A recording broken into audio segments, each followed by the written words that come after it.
อาบน้ำอยู่กลางบ้านพี่น้องโอ้ยอาบอยู่กลางบ้านพี่น้องเอ้ยทุกคนเนาะตัวนี้คนน้อยยำแหลงเนาะโอ้ผ่านการกินยังปลาลุกบ่ได้ปลาลุกบ่นี่เปื่อยได้ขวดกระตุกเปื่อยปุ๋ยเคลื่อนยังนี่แกงยังนี่แกงหรืออ๋อนี่พอว่าไม่จันอ๋อหรือแกงนี่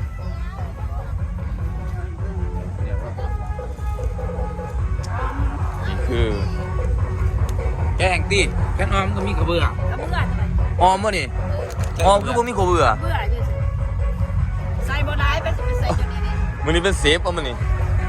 โอ้บนเซฟเนาะเขาอยู่ไสโอ้อยู่เนาะมีไปหามอ่ะสอเลยครับ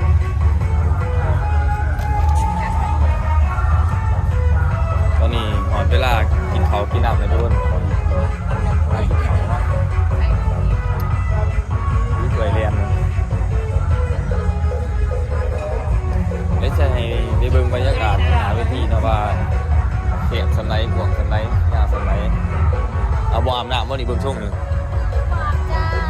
บ่อาบน้ำบรรยากาศนี่ก็คือพนักงานของเราตัวนี้ตั้งหานตั้งห้องเรียบร้อยเนาะทุกคนเนาะเรือเส้นเล็ดเส้นสินเนาะที่บ้านหน้าภูคำเป็นวัดที่ว่าคนทางเรา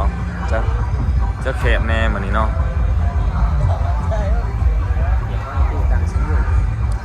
ตั้งจังมุ่งก่อนแล้วนี่4 โมงหาจังมุ่ง4 โมงหาโมงครึ่งโอ้ถือว่าไหวถึงเนาะไหวได้ตอนนี้ที่งานเขากำลังอันนี้เนาะช่วงนี้เขาจะไปอาบน้ำพ่อตัวที่เขากินเขาที่เขาไปเอาเสบียงกินเขากินน้ำร้อนแบบถึงเวลาแล้ว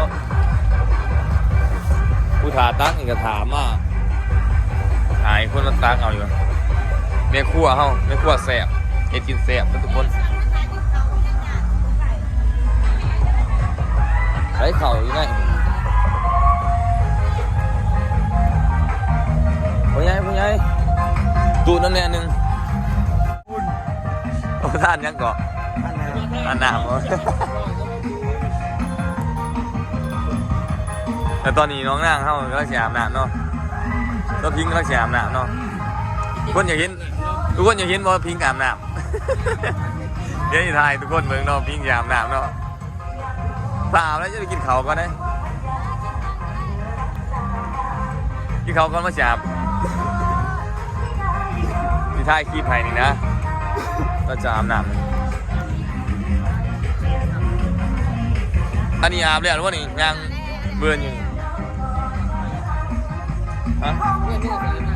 อะไรเบาจุ๋ยวะนี่ดิจ่ายหรือว่านี่อันก็ได้เอาเวลากินข้าวแล้วทุกคน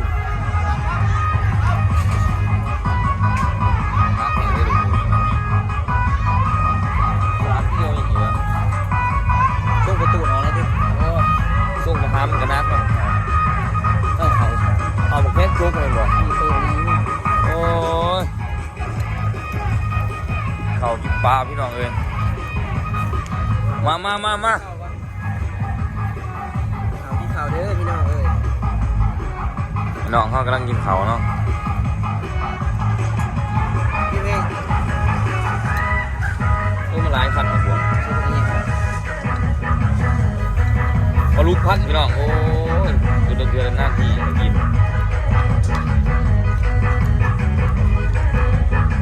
มากินเขากันนี่ใหญ่พี่น้องในเบื้องเขาวิ่งอาบน้ำเขาวิ่งเล่นอาบน้ำสร้างกินเขาเดี๋ยวนี้อาบน้ำเดี๋ยวครับเรียบพี่น้อง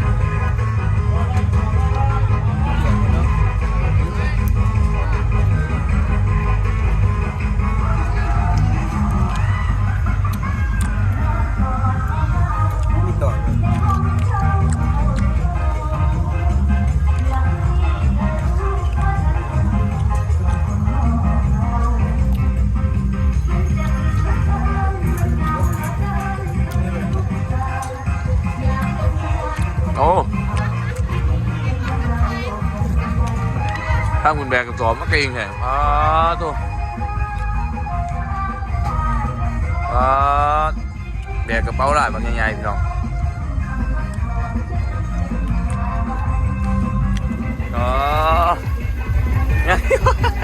ยังเลี้ยง กูจะนั่งหามึงจนเมื่อยแล้วโอ้ย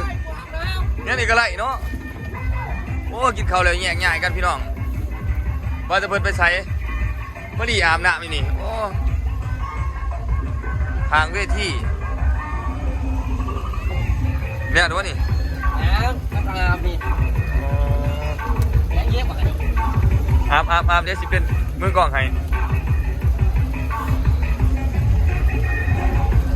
โอ้ยกว่ากันดิ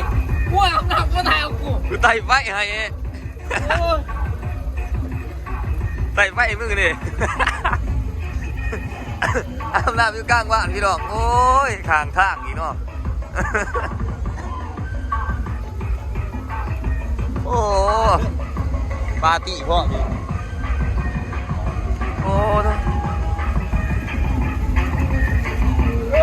อาบอยู่กลางบ้านพี่น้องเอ้ยนี่กันอยู่เวทีพี่น้องหลังเวทีอาบน้ำอยู่หลังเวทีได้สะดวกสบาย แอบกูให้เขา จัดหนักจัดเต็มเนี่ยโอ้ ว่าแอบกูให้เขา อาบบ่ทันแล้วจ้ะนี่โอ้ยมันอายเดี๋ยวพี่น้องอายเดี๋ยวโอ้ยเอามือเดี๋ยวให้เบิ่งง้างเครื่องพี่น้องอย่าลืมกดติดตามไปเด้อมืออื่นสิให้เบิ่งง้างเครื่องอาบน้ำมือนี่